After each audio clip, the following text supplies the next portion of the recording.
In today's video, I'm going to teach you how to create chart of accounts in QuickBooks Desktop.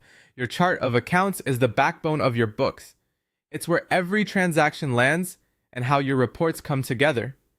Even if you use QuickBooks Desktop, the concepts and setup choices are the same as what I'll show here, and the clicks you hear follow the QuickBooks Online layout. Start by signing in and opening the chart of accounts from the settings gear. You'll see a list of accounts that may already exist. QuickBooks provides a default set based on your company type, but you can tailor it to match how your business actually operates. Before you add or change anything, make sure you understand account types. Assets cover things like cash, bank accounts, accounts receivable, and inventory. Liabilities include accounts payable, loans, and payroll liabilities. Equity holds owner's equity and retained earnings. Income, sometimes called revenue, includes sales, service income, or donations. Expenses capture costs such as rent, utilities, payroll, and office supplies. There's also other income and other expense for items like interest or miscellaneous activities. Getting these classifications right is what makes your profit and loss and balance sheet accurate. To create a new account, click New. Choose the correct account type first, then pick a detail type to be more specific.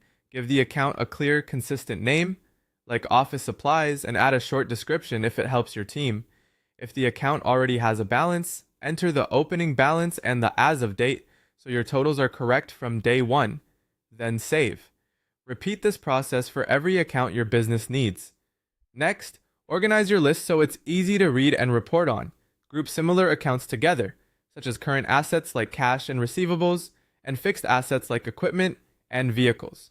Use sub-accounts to add detail without clutter. For example, office supplies with sub-accounts for stationery and cleaning supplies.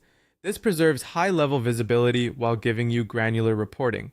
Review what's already there. Rename or merge duplicates, confirm each account type and detail type are correct, and delete accounts you never used and that have no transactions. Be deliberate with merges as they affect historical data. Customize your chart for your industry. Add accounts like donations or grants if they apply, track projects or departments with classes or locations, and fine-tune income and expense accounts so reports read the way you manage the business. Finally, verify your setup. Run the balance sheet and the profit and loss